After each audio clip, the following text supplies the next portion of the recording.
على حبيبه الكريم أما بعد أعوذ بالله من الشيطان الرجيم بسم الله الرحمن الرحيم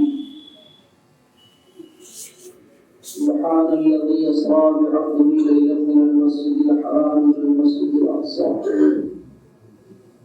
الأقصى الذي باركنا حوله لنريه من آياتنا إنه هو السميع البصير.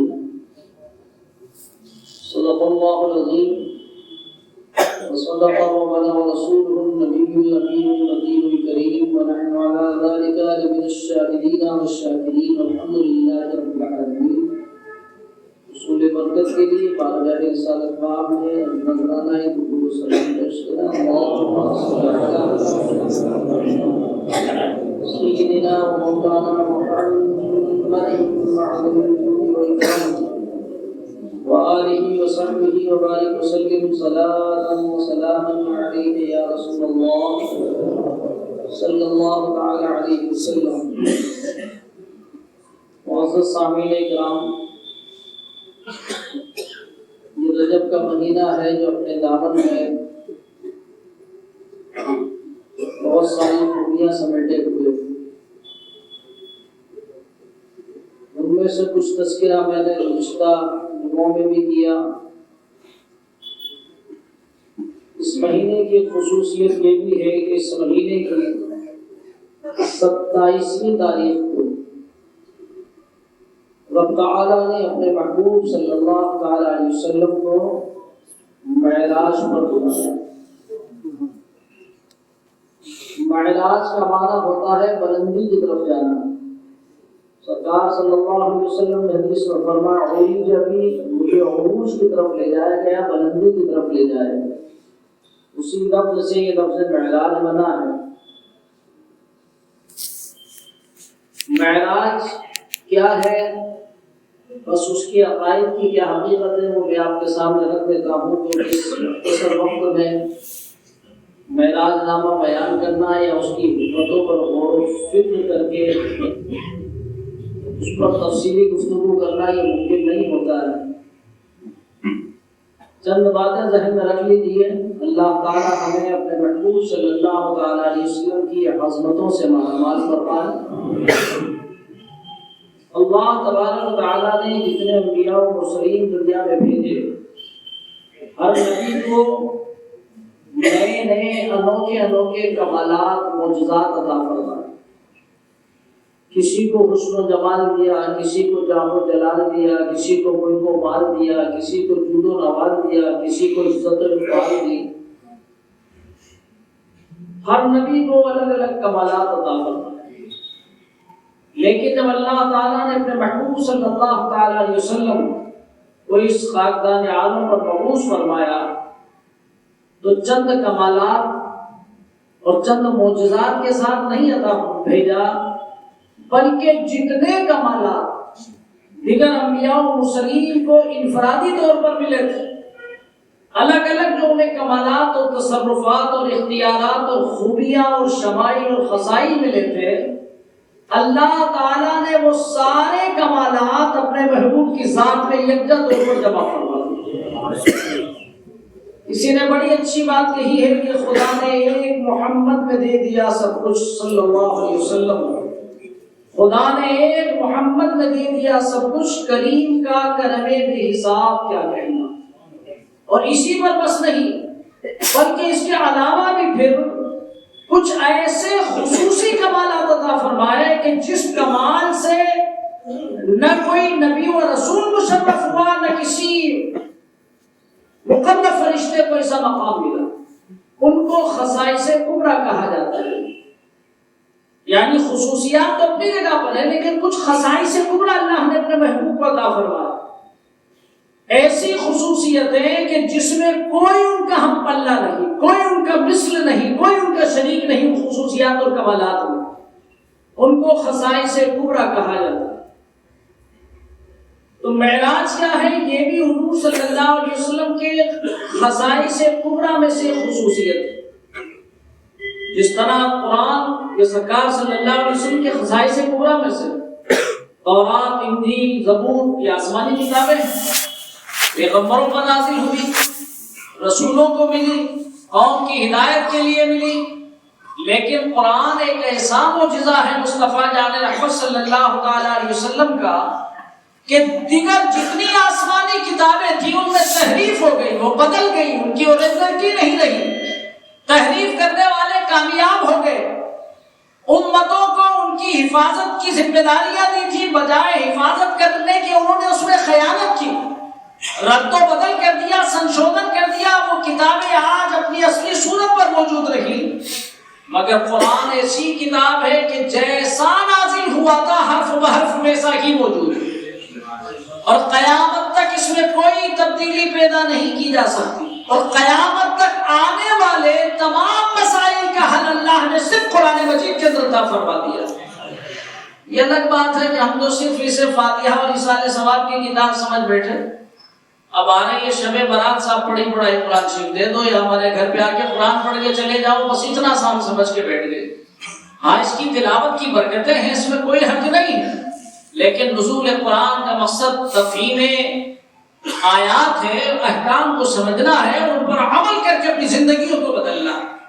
تو دنیا میں جتنے زمانے تک زمانہ چلتا رہے گا، قیامت تک جتنے بھی چیلنجز آتے رہیں گے، جتنے بھی مراحل آتے رہیں گے، جتنے مشکلات آتے رہیں گے، سب کا حل اللہ نے قرآن میں عطا فرما دیا۔ یہ الگ بات ہے کہ قرآن میں ہونا الگ بات ہے اور ہمارا وہاں تک پہنچنا الگ بات ہے۔ اسی لیے سرکار صلی اللہ علیہ وسلم نے فرمایا کہ علماء کبھی قرآن سے سیر نہیں ہوں گے۔ ایک لٹریچر کو پڑھ کے آدمی بور ہو جاتا ہے اس، لیکن سرکار فرماتے قرآن سے کبھی سیر نہیں ہوں گے، اس لیے سیر نہیں ہوں گے کہ اس کے رموز اور نکات ختم ہی نہیں ہوں گے۔ جتنا غور کرے گا علم میں اضافہ ہوتا چلا جائے گا، اور نئے نئے اس کے سامنے رموز و نکات سامنے آتے رہیں گے۔ تو قرآن بھی ایک سرکار صلی اللہ علیہ وسلم کے خصائص کبریٰ میں سے، اسی طرح سے معراج بھی خصائص کبریٰ میں سے۔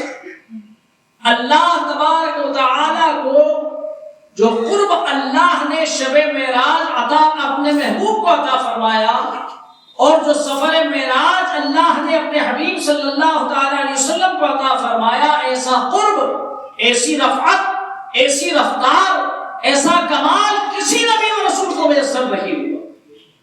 معراج کیا ہے اس کو چند لفظوں میں ذہن نشین کر لیجیے کہ اللہ تعالیٰ نے اپنے محبوب صلی اللہ تعالی علیہ وسلم کو رات کے ایک مختصر سے حصے میں عالم بیداری میں، خواب میں نہیں بلکہ عالم بیداری میں اپنے روح اور جسم کے ساتھ، صرف روح کے ساتھ نہیں بلکہ روح اور جسم کے ساتھ عالم بالا کی طرف بلایا، ساتوں آسمان کی سیر کرائی، مسجد حرام سے مسجد اقصی تک، مسجد اقصی سے آسمان اول تک، پھر دوم اور سوم اور چہارم اور پنجم، ششم ہفتم، ساتوں آسمانوں کی سیر، وہاں سے سدرۃ المنتہا، اور وہاں سے وہاں جس کو مکہ بھی نہیں کہہ سکتے سوائے لامکہ کہ اسے کچھ بھی نہیں کہا جا سکتا، جہاں کوئی نہ جا سکا وہاں تک گئے، اور رب تعالیٰ کے دیدار سے مشرف ہوئے، رب کو اپنے سر کی آنکھوں سے دیکھا، رب سے کلام فرمایا، قرآن شاہد ہے، فَأَوْحَى إِلَىٰ عَبْدِهِ مَا أَوْحَى، اور اللہ تبارک و تعالیٰ نے آپ کو آیات کبریٰ کا مشاہدہ بھی کروایا، لِنُرِيَهُ مِنْ آیَاتِنَا، جنت کا مشاہدہ فرمایا، دوزخ کا معائنہ فرمایا، اور سرکار صلی اللہ علیہ وسلم تشریف لے آئے، اور یہ سارا سفر اتنی سی دیر میں طے ہوا کہ جب آپ تشریف لائے تو زنجیر ہل رہی تھی، بستر گرم تھا، جو وضو آپ نے کیا تھا اس کا پانی زمین پر ابھی بہہ رہا تھا۔ اب لوگ کہیں گے کہ صاحب یہ کوئی عقل میں آنے والی بات ہے کہ اتنی سی دیر میں یہ سارا سفر طے ہو گیا، یہ بات کیسے عقل میں آ سکتی ہے؟ تو عزیزان ملت اسلامیہ، بس معجزے کا کمال ہی یہی ہوتا ہے جو عقل میں نہ آ سکے۔ اگر بات عقل میں آ گئی تو عقل والا اس کی نقل کر دے گا۔ معجزہ وہی ہوتا ہے جو تمام عقل والوں کے عقول پر غالب آ کر اعجاز نبوت کا اعلیٰ نشان بن جائے۔ سرکار صلی اللہ تعالی علیہ وسلم نے انگلی کا اشارہ کیا، چاند دو ٹکڑے ہو گیا، یہ بات عقل میں آنے والی ہے کہ نیچے سے اشارہ کریں اور آسمان پر چاند سینہ چیر دے؟ سرکار صلی اللہ تعالی علیہ وسلم نے انگلی کا اشارہ کیا اور ڈوبا ہوا سورج پلٹ آیا، وہاں آگے ٹھہر گیا جہاں عصر کا وقت ہوتا ہے، اس لیے کہ مولا کائنات نے علی مرتضیٰ فاتح خیبر کرم اللہ تعالی وجہہ الکریم نے تعظیم مصطفیٰ کی خاطر میرے آقا کے آرام میں خلل نہ پڑ جائے نماز عصر نہیں پڑھی تھی، مگر اس لیے زانو نہیں ہلایا کہ رب کے محبوب کے آرام میں خلل پڑ جائے۔ لیکن نماز قضا ہونے کا بھی غم تھا، سرکار نے انگلی کا اشارہ فرمایا اور سورج ایسا کھچا ہوا آ گیا جیسا کہ پتنگ ڈور کے ساتھ کھچا ہوا آ جاتا ہے، گویا کہ اس کی تناب سرکار کی انگلی بھی تھی کہ جہاں چاہا لائے جہاں چاہا ٹہلا دیا، اور جب اشارہ فرمایا واپس چلا بھی گیا۔ اور بھی دیگر انبیاء کرام کے معجزات دیکھیے، حضرت موسیٰ علیہ السلام مٹی سے پرندہ بناتے، پھونک مارتے اڑ جاتا تھا، مادہ زاد اندھے کی آنکھوں پر ہاتھ پھیرتے وہ شفا ہو جاتی تھی، اسے آنکھیں مل جاتی تھی، کوڑیوں کو سفید داغ والوں کے اوپر ہاتھ پھیرتے وہ تندرست ہو جایا کرتا تھا، موسیٰ علیہ السلام کا عصا ہاتھ سے چھوڑتے ہی غضبناک اژدہا بن جاتا تھا، اور بھی اس میں بہت ساری نشانیاں ہیں اللہ تعالیٰ کی۔ تو مجھے عرض کرنا یہ ہے معجزہ ہوتا ہی وہی ہے جو عقلوں پر غالب آ جائے۔ اگر عقل والے کی عقل میں اتر گیا تو پھر کوئی دوسرا عقل والا اس کی نقل کر دے گا۔ ایک سائنٹسٹ کوئی نئی چیز کا آوشکار کرتا ہے اور دوسرا سائنٹسٹ اس سے بہتر چیز میدان کے اندر لے آتا ہے، کیوں کہ یہ عقل والوں کا مقابلہ ہے۔ اور عزیزان ملت اسلامیہ، یہ سفر معراج معجزہ ہے، اور معجزات میں سے بھی خصوصی معجزہ ہے سرکار صلی اللہ علیہ وسلم کے خصائص کبریٰ میں سے۔ لہٰذا یہاں عقلی گھوڑے مت دوڑاؤ، بس مان لو جو اللہ کا فرمان ہے۔ اور اللہ کا فرمان کیا ہے؟ وہ سورہ اسراء کی پہلی آیت جو میں نے پڑھی، رب فرماتا ہے سبحان الذی اسری بعبدہ لیلا من المسجد الحرام الی المسجد الاقصی، پاک ہے وہ رب جو لے گیا اپنے بندے کو راتوں رات مسجد حرام سے مسجد اقصی تک۔ مسجد اقصی جسے بیت المقدس بھی کہا جاتا ہے، بیت المقدس بھی کہا جاتا ہے۔ لیلا من المسجد الحرام الی المسجد الاقصی، راتوں رات مسجد حرام سے مسجد اقصی تک۔ الاقصی الذی بارکنا حولہ، وہ مسجد اقصی جس کی ارد گرد ہم نے برکتیں رکھی۔ لنریہ من آیاتنا، کس لیے لے گیا؟ تاکہ اسے اپنی نشانیاں دکھائے، اپنی مخصوص نشانیاں دکھائے۔ انہ هو السمیع البصیر، اس لیے کہ وہ دیکھنے والا اور سننے والا۔ اور عزیزان ملت اسلامیہ، اب آیت کا صرف مفہوم میں آپ کو تھوڑی تشریح کے ساتھ سناتا ہوں تاکہ بات ذہن میں اتر جائے، اور ہر اعتراض کا جواب اسی آیت کے اندر موجود ہے۔ رب تعالیٰ نے فرمایا سبحان الذی اسری، پاک ہے وہ رب جو لے گیا اپنے بندے کو۔ پاک ہے وہ رب، پاک ہے کا مطلب ہر عیب سے پاک، ہر خوبی، ہر نقص سے پاک، ہر کمزوری سے پاک، ہر بے بسی سے پاک۔ اس کی شان ان اللہ علی کل شیء قدیر، وہ ہر نقص اور کمی سے پاک ہے۔ سبحان الذی اسری، وہ رب لے گیا جو ہر نقص سے پاک، ہر عیب سے پاک ہے، وہ لے گیا۔ اب لے جانے کا مطلب یہ سمجھو کہ مصطفیٰ خود نہیں گئے، رب لے گیا، خود نہیں گئے، رب لے گیا۔ تو اب جانے والے کو نہیں دیکھا جائے گا، لے جانے والے کو دیکھا جائے گا کہ لے جانے والے میں کتنی قدرت ہے، لے جانے والے میں کتنی طاقت ہے۔ اگر ایک بچہ 10 سال کا آپ سے کھڑا ہو کر کے کہے کہ میں یہاں سے دہلی گیا اور دہلی سے فلائٹ کی امریکہ چلا گیا اور وہاں گیا، وہاں سے وائٹ ہاؤس دیکھا اور یہ دیکھا وہ دیکھا اور پھر چلا بھی آیا، تو کہیں گے بہت جھوٹا ہے بچہ، اس لیے کہ بچے میں اتنی صلاحیت نہیں ہے۔ لیکن وہی بچہ ہے کہ میں اپنے باپ کے ساتھ گیا تھا، تو آپ مان لیں گے اس بات کو کہ جانے والے میں تو صلاحیت نہیں تھی لیکن لے جانے والے میں صلاحیت تھی۔ اور عزیزان ملت اسلامیہ، رب نے اس اعتراض کا جواب دیا کہ تم میرے محبوب کے ظاہری لباس بشریت کو دیکھ کر کے یہ مت سمجھ لینا کہ یہ وہی ہیں کہ جن پر طائف پر پتھر برسائے جا رہے تھے، یہ تو وہی ہیں جن کو شعب ابی طالب کے اندر بھوکا اور پیاسا قید کر دیا گیا تھا، یہ تو وہی عبداللہ کے بیٹے ہیں جن کے گلے میں رسی کے پھندے ڈال کے کھینچا جا رہا تھا، یہ تو وہی آمنہ کے لال ہیں کہ جب حرم الہی میں سر جھکاتے تھے تو کفار و مشرکین اونٹ کی بھری ہوئی اوجڑی لا کر کے پشت انور پر رکھ دیتے تھے۔ اتنا مجبور اور بے بس آدمی کیسے اتنا بڑا سفر کر لے گا؟ تو رب نے فرما دیا سبحان الذی، میں پاک ہوں ہر عیب سے، ہر نقص سے پاک ہوں، میں اپنے محبوب کو لے گیا۔ سبحان الذی اسری بعبدہ، اپنے بندے کو، اور بندے کا اطلاق جو ہوتا ہے وہ روح پر نہیں ہوتا ہے، بندے کا اطلاق جسم اور جان والے پر ہوتا ہے، خالی روح پر بندے کا اطلاق نہیں ہوتا بلکہ اس پر ہوتا ہے جو جسم بھی ہو، جسم کے اندر روح بھی ہو۔ اسی سے پتہ چلتا ہے کہ مصطفیٰ جان رحمت عالم بیداری میں عالم بالا کی طرف تشریف لے گئے۔ اور عزیزان ملت اسلامیہ، اس سے پتہ چلا کہ یہ سفر صرف جسمانی تھا، روحانی نہیں تھا، صرف روحانی نہیں تھا بلکہ جسم اور جان کے ساتھ تھا۔ عزیزان ملت اسلامیہ، اسی میں بہت اچھی بات کہی ہے کہ وہ سو جائیں تو معراج منامی، وہ جاگے تو خدا سے ہم کلامی۔ معراج منامی، خواب کی معراج تو سرکار صلی اللہ علیہ وسلم کو بارہا ہوئی، ایسا کئی روایتوں میں ملتا ہے کہ 2 فرشتے آئے مجھے عرض مقدس تک لے گئے، 2 فرشتے آئے مجھے وہاں لے گئے، فرشتے آئے اور مجھے جنت کا معائنہ کرانے لے گئے، دوزخ کا مشاہدہ کروانے کے لیے لے گئے۔ تو یہ تمام معراج منامی تھی کہ خواب میں، اور نبیوں کا خواب جو ہوتا ہے وہ سچا ہوتا ہے، ہمارے خواب کی حیثیت نبیوں کو نہیں ہوتی ہے بلکہ وہ بھی وحی الہی کا ایک حصہ ہوتا ہے۔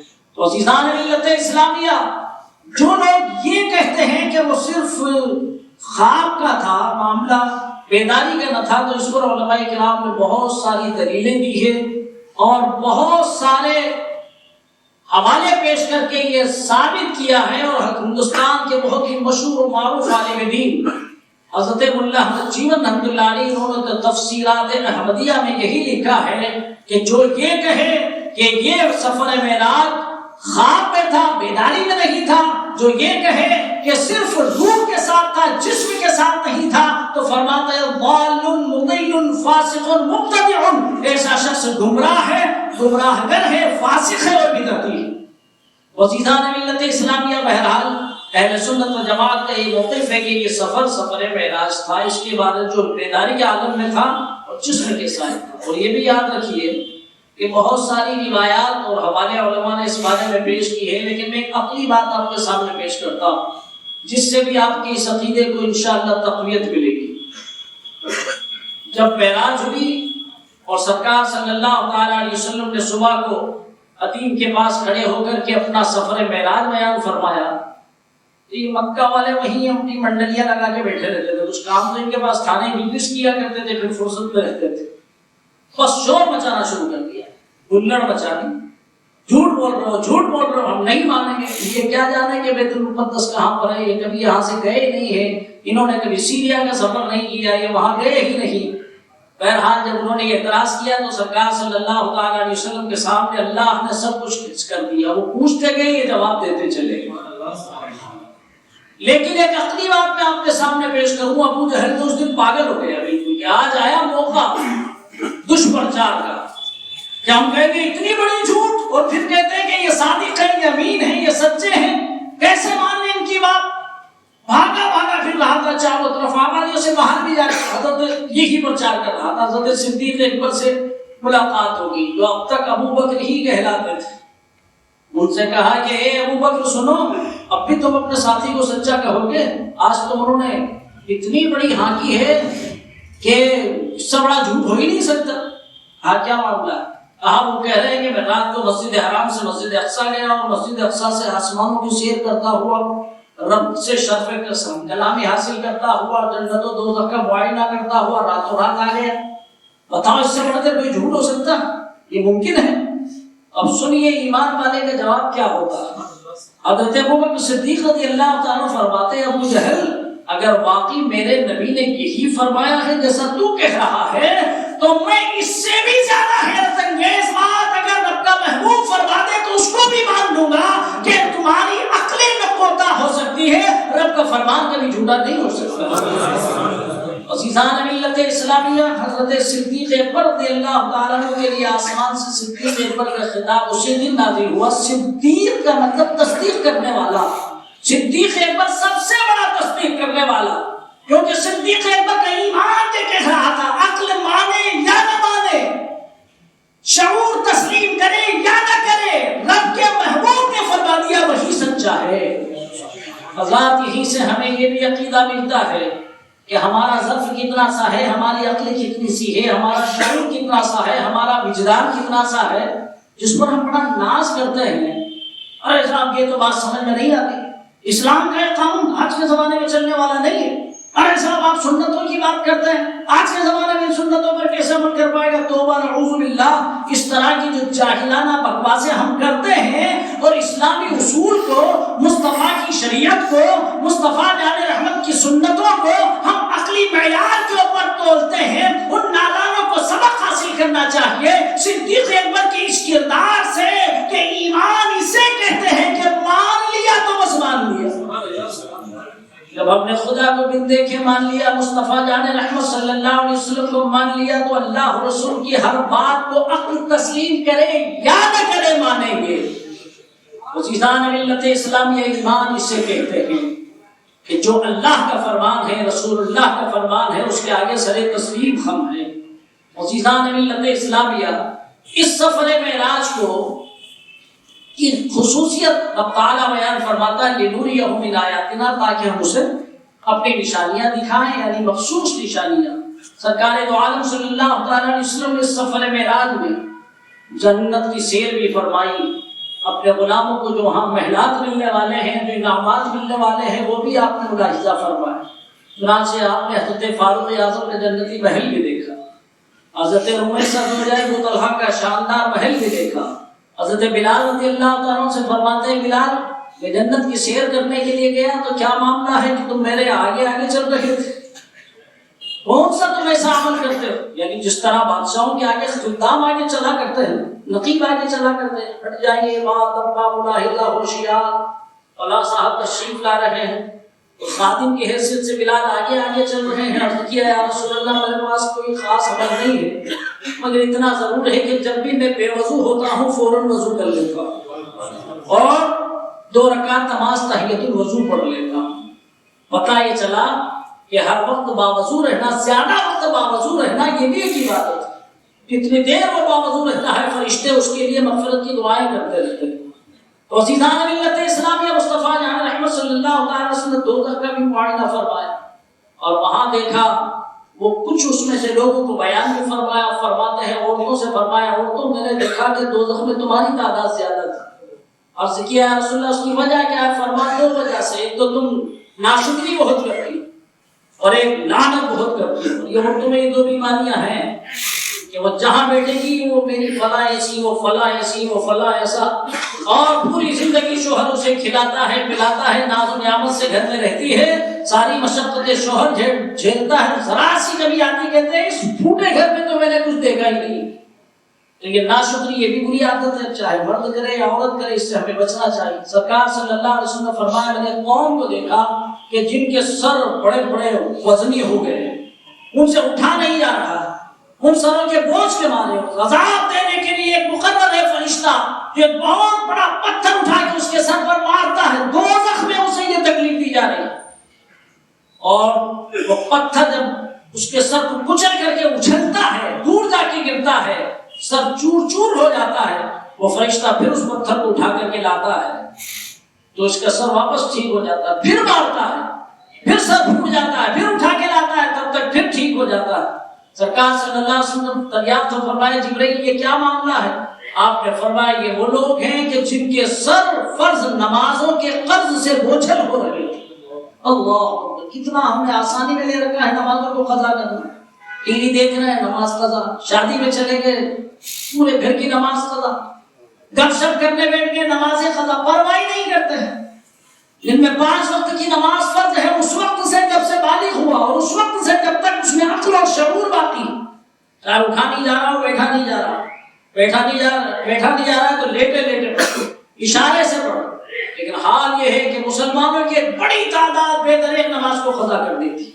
یہ سرکار کا فرمان ہے جو کبھی بدل نہیں سکتا. جو یہ وعیدیں ہیں یہ بھگتنی ہے آخرت میں سزا.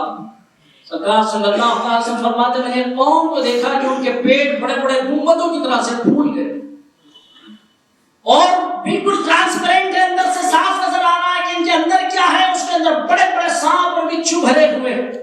وہ دوزخ میں اڑتے ہیں اور اس کے بوجھ سے پھر گر جاتے ہیں اور وہ انہیں ڈس رہے ہیں اندر. پوچھا میں نے جبرائیل یہ کون ہیں؟ تو سرکار صلی اللہ علیہ وسلم نے فرمایا ہم آکل الربا, یہ وہ لوگ ہیں جو سود کھایا کرتے ہیں. اللہ, آج دولت کی حوث اور ٹھاٹ باٹ کے ہوڑ مسلمانوں میں اتنی بڑھ گئی ہے کہ ویسی کار میرے پاس اور حدیث سے اچھی ہونا چاہیے جیسے میرے پڑوسی کے پاس ہے، میرے دوست کے پاس. بس اس میں حلال و حرام کی تمیز ختم کر دی اور بے دریغ سود کھانے کا چلن مسلمانوں میں بڑھتا چلا جانا. بے دریغ سود کھا، ایسے سودے طے کر لیتے ہیں جس میں سود آتا. کسی عالم دین سے مسئلہ نہیں پوچھیں گے، عالم دین کے پاس تو جب جائیں گے جب اس کی رقم پھنس جائے گی پھر کہتے ہیں حضرت کوئی وظیفہ بتا دیجیے نا، اتنا پیسہ پھنس جائے گا. پیر صاحب کو تو ایسا وظیفہ کر دیجیے، تعویذ دے دیجیے کہ صاحب کے پہلے آ کے مشورہ نہیں کریں گے کہ میں یہ جو کاروبار کر رہا ہوں، کہ میں انویسٹ کر رہا ہوں، یہ جائز بھی ہے یا نہیں. سرکار صلی اللہ تعالی علیہ وسلم نے فرمایا کہ سود کا گناہ 70 ہے، اس میں سے سب سے کم درجے کا گناہ یہ ہے کہ کوئی شخص اپنی ماں کے ساتھ زنا کرے. افسوس کی بات ہے، بے دریغی کاروبار چل رہا ہے. عزیزان ملت اسلامیہ، اللہ تعالیٰ نے اپنے محبوب صلی اللہ علیہ وسلم کو اپنے قرب خاص میں بلا کر یہ سب چیزیں دکھائی تاکہ آ کے امت کو ڈر سنائیں اور جنہیں خدا کا خوف ہے وہ آخرت کے عذاب سے ڈریں. عزیزان ملت اسلامیہ، یہ کون سی رات ہے؟ یہ 27ویں رات ہے. آج 25 تاریخ ہے. آج جو رات آئے گی وہ 26ویں شب، کل جو رات آئے گی وہ 27ویں شب، وہی شب معراج ہے. حضرت امام غزالی رحمۃ اللہ علیہ جو شریعت اور طریقت کے بہت بڑے جامع اور عالم دین ہیں، انہوں نے اس کے فضائل میں کچھ باتیں لکھی. وہ فرماتا ہے کہ اس رات میں اگر کوئی شب بیداری کرے تو اسے 1 سال کی عبادت کا ثواب ملے.